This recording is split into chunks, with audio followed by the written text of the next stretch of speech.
Hello friends, आज हम एनएसबीटी diploma basic mathematics यानी M1 का मैट्रिसेस ए चैप्टर देख रहे हैं। आज का टॉपिक है comparison between determinant and matrix. इससे पहले हमने डिटरमिनेंट चैप्टर देखा था, आज हम मैट्रिसेस ए चैप्टर देख रहे हैं। देखो, डिटरमिनेंट एंड मैट्रिसेस सिमिलर लगते हैं, लेकिन दोनों में बहुत सारा डिफरेंस है। दोनों का रिप्रेजेंटेशन अलग होता है एंड दोनों की प्रॉपर्टीज भी डिफरेंट है। ठीक है, बहुत सारे स्टूडेंट को पता नहीं होता, बहुत कन्फ्यूजन होता है कि एक्चुअल में दोनों में डिफरेंस क्या है। आज हम ये टॉपिक यहाँ पे डिस्कस करेंगे। फर्स्ट देखते हैं determinant. Determinant is a scalar value that is calculated from a matrix. देखो, डिटरमिनेंट क्या होता है, एक स्केलर वैल्यू होती है, यानी कि एक न्यूमेरिकल वैल्यू होती है जिसे हम मैट्रिक्स से कैलकुलेट करते हैं। ठीक है, सपोज एक मैट्रिक्स है 2 3 4 9। अगर ये मैट्रिक्स है तो इसका हम डिटरमिनेंट ले सकते हैं। सिंपली क्या करेंगे, ये जो मैट्रिक्स है इसमें हमने स्क्वायर ब्रैकेट में नंबर्स को रिप्रेजेंट किया था। हम क्या करेंगे, 2 वर्टिकल बार्स में ये जो मैट्रिक्स के नंबर्स होते हैं उसको हम रिप्रेजेंट करेंगे। तो ये क्या हो गया, इस मैट्रिक्स का ये डिटरमिनेंट हो गया। बाद में हम इस डिटरमिनेंट को सॉल्व करके एक नंबर में कन्वर्ट कर सकते हैं। इस डिटरमिनेंट को सॉल्व करके हम एक न्यूमेरिकल वैल्यू फाइंड कर सकते हैं इसकी। तो डिटरमिनेंट क्या है, सिंपली एक न्यूमेरिकल वैल्यू होती है जिसे हम मैट्रिक्स से कैलकुलेट करते हैं। ठीक है, तो ये है क्या है, डिटरमिनेंट की डेफिनेशन है। Determinant is a scalar value that can be calculated from a matrix. Determinant क्या है, एक स्केलर वैल्यू है, एक न्यूमेरिकल वैल्यू है जिसे हम मैट्रिक्स से कैलकुलेट करते हैं। लेकिन मैट्रिक्स क्या है, अरेंजमेंट ऑफ नंबर्स है in rows and columns to form an array. Matrix क्या है, सिंपली नंबर्स की अरेंजमेंट होती है। नंबर्स को रिप्रेजेंट करने का, नंबर्स को अरेंज करने का एक तरीका होता है मैट्रिक्स। ठीक है, डेफिनेशन क्लियर हो गई। डिटरमिनेंट क्या है, एक न्यूमेरिकल वैल्यू होती है जिसे हम मैट्रिक्स से कैलकुलेट करते हैं। मैट्रिक्स क्या है, नंबर्स को अरेंज करने का एक सिंपली तरीका है। ठीक है, अब नेक्स्ट डिफरेंस देखो। Determinant is denoted as determinant A, D और डेल्टा।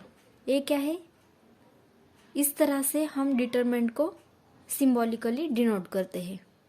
डिटरमिनेंट ए, डी और डेल्टा, ये सिंबॉलिकली हम इस तरह से डिटरमिनेंट को डिनोट करते हैं।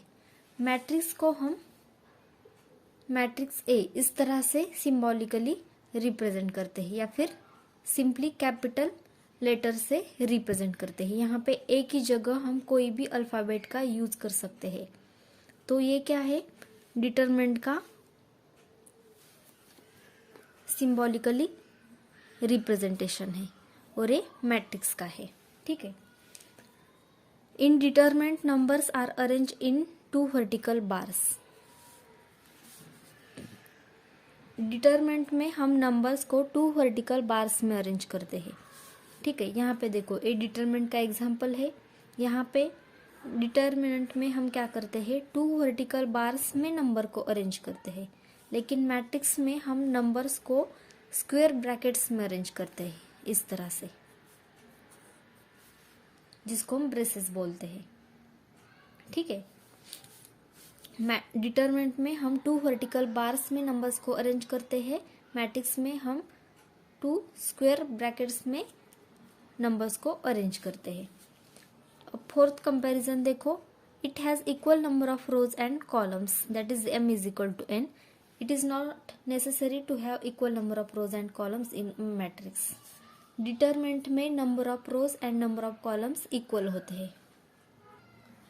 डिटरमिनेंट में हमेशा number of rows and number of columns equal होते हैं, यानी कि m is equal to n होता है।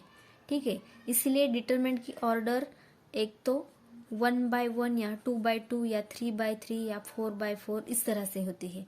लेकिन मैट्रिक्स में डिटरमिनेंट की ऑर्डर कुछ भी हो सकती है, यानी कि डिटरमिनेंट में m is equal to n होता है, लेकिन मैट्रिक्स में m is equal to n हो सकता है या फिर m is not equal to n भी हो सकता है। यानी कि मैट्रिक्स में number of rows and number of columns equal हो सकते हैं या फिर नहीं भी हो सकते। लेकिन डिटरमिनेंट में number of rows and number of columns equal होना मस्ट है। ठीक है। फिफ्थ कंपैरिजन देखो, it has a certain numerical value, it does not have a certain numerical value.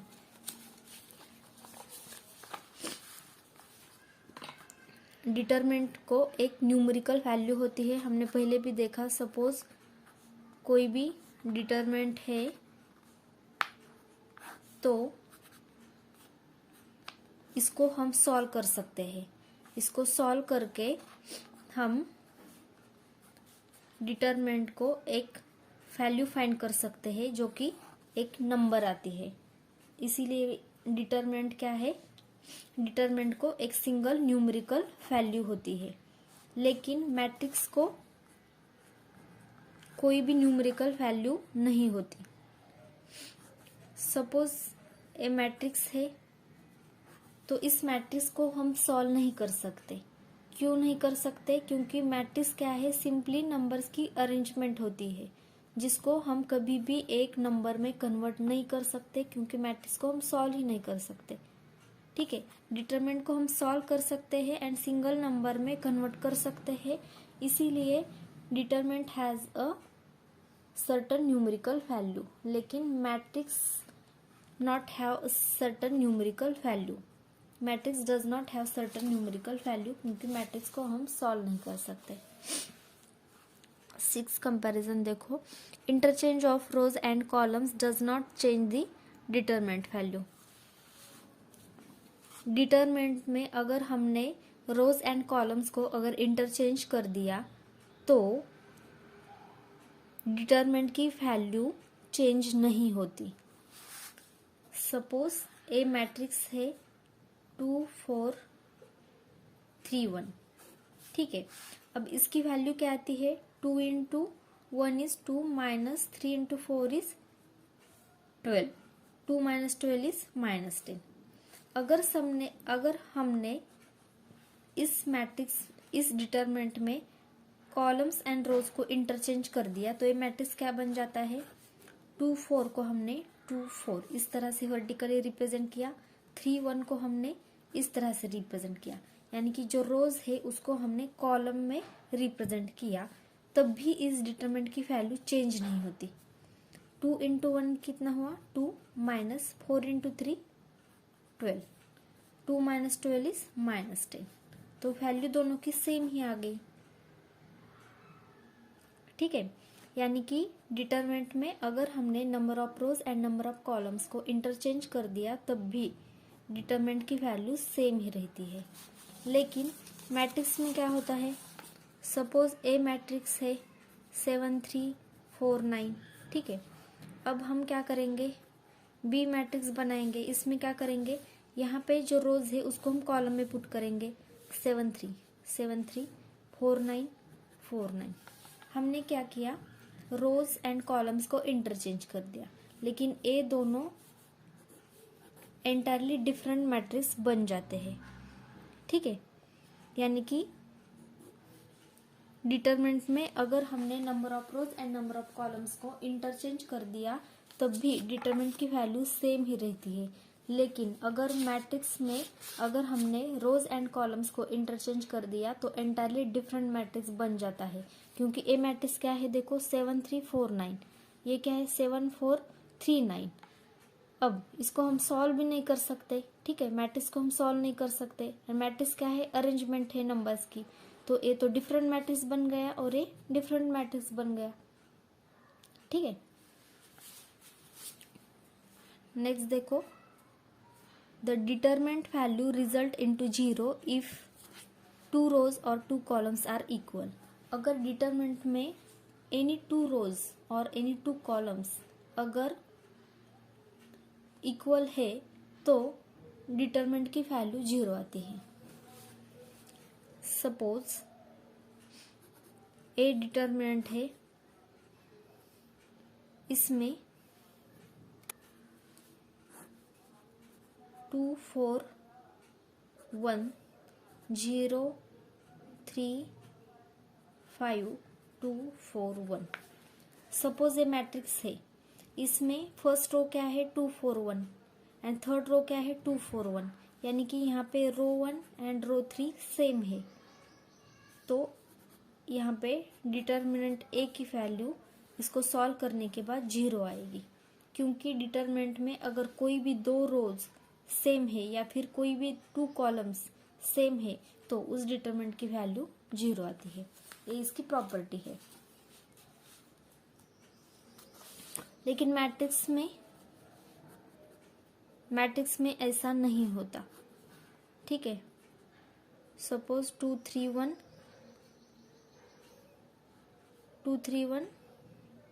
0 5 9 2 3 1 suppose A matrix है। तो मैट्रिक्स में 2 3 1 2 3 1 यहाँ पे रो 1 एंड रो 3 सेम है, लेकिन matrix is just an arrangement of number, so it can have 2 रोज और 2 columns equal. Matrix में 2 रोज and any 2 columns equal हो सकते हैं, लेकिन इससे कोई फर्क नहीं पड़ता मैट्रिक्स पे, ठीक है, क्योंकि मैट्रिक्स को तो हम सॉल्व ही नहीं कर सकते, ठीक है। एनी 2 रोज एनी 2 कॉलम्स मैट्रिक्स में इक्वल हो सकते हैं, लेकिन इससे कोई मैट्रिक्स की प्रॉपर्टी नहीं बन जाती, ठीक है। मैट्रिक्स पे कोई इसका फर्क नहीं पड़ता। लेकिन डिटरमिनेंट में क्या होता है, एक प्रॉपर्टी बन जाती है कि डिटरमिनेंट में अगर कोई भी 2 रोज या फिर कोई भी 2 कॉलम्स अगर इक्वल है तो उस मैट्रिक्स की वैल्यू 0 आती है। नेक्स्ट देखो, multiplication by a non zero scalar से k to a determinant results into multiplication by k to any one row और any one column. Suppose determinant कोई भी एक डिटरमिनेंट है और इसको हमें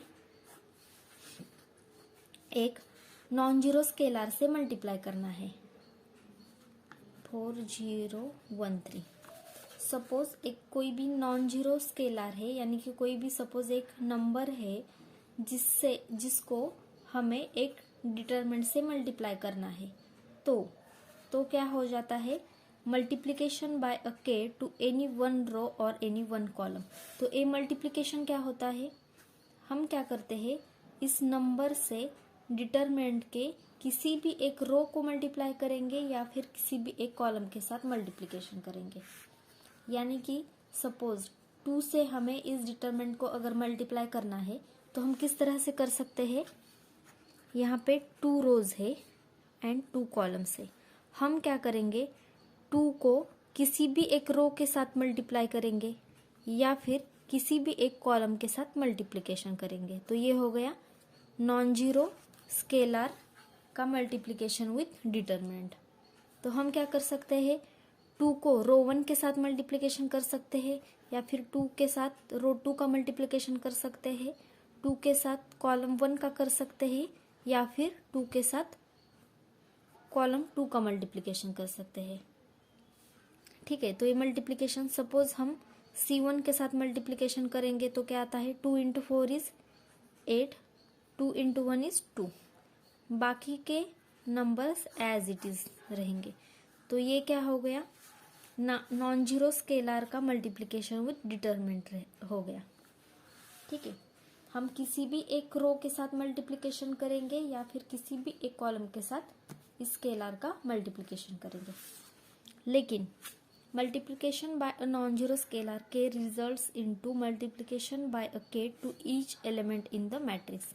मैट्रिक्स में ऐसा नहीं होता। सपोज ए मैट्रिक्स है, ठीक है,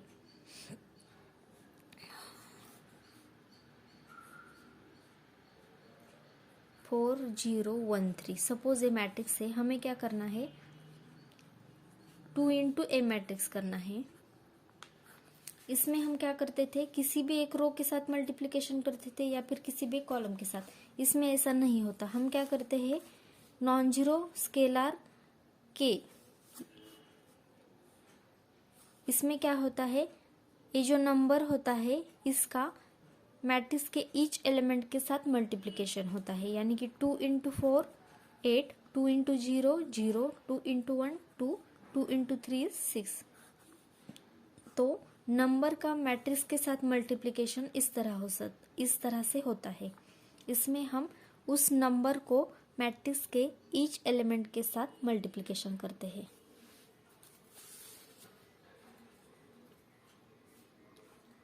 If two determinants are equal, then it is not necessary to have their corresponding elements equal. Actually, it means the value of two determinants are equal. देखो, अगर टू डिटरमिनेंट्स इक्वल है तो उसका meaning क्या होता है? उसका मीनिंग ये होता है कि वो जो दो डिटरमिनेंट्स है उन दो डिटरमिनेंट्स की वैल्यू सेम है, लेकिन इसका मीनिंग ये नहीं होता कि उसके करस्पॉन्डिंग एलिमेंट्स इक्वल है. सपोज एक डिटरमिनेंट है A and suppose other determinant है बी, तो determinant A is equal to determinant B कब होता है? जब डिटरमिनेंट ए की वैल्यू एंड डिटरमिनेंट बी की वैल्यू सेम आती है. सपोज हमारे पास डिटरमिनेंट है 2419. सपोज ए डिटरमिनेंट ए है.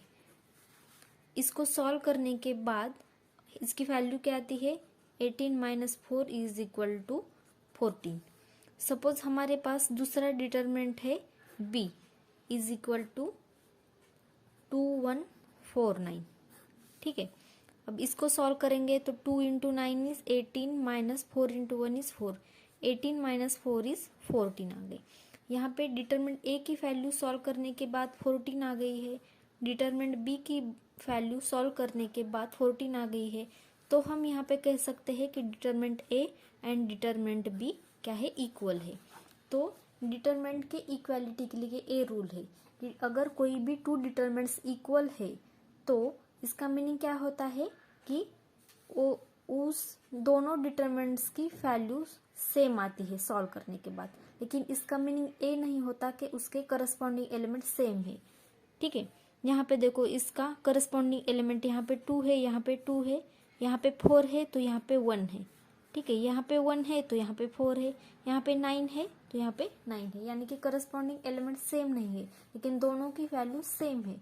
तो डिटरमिनेंट में जब भी टू डिटरमिनेंट्स इक्वल होते हैं तो उसका मीनिंग ये होता है कि उस डिटरमिनेंट्स की वैल्यू सेम होती है, उसके करस्पॉन्डिंग एलिमेंट्स सेम नहीं होते. लेकिन मैट्रिक्स में क्या होता है? अगर टू मैट्रिक्स इक्वल है तो उसका मीनिंग ये होता है कि उसके करस्पॉन्डिंग एलिमेंट्स सेम होते हैं. ठीक है, सपोज मैट्रिक्स ए है x430 एंड मैट्रिक्स बी है 5y30.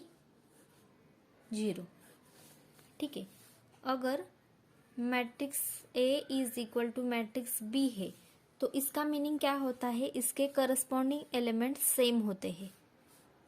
ठीक है, यानी कि x इज इक्वल टू 5 होता है, 4 इज इक्वल टू y होता है, 3 इज इक्वल टू 3 है, 0 इज इक्वल टू 0 है.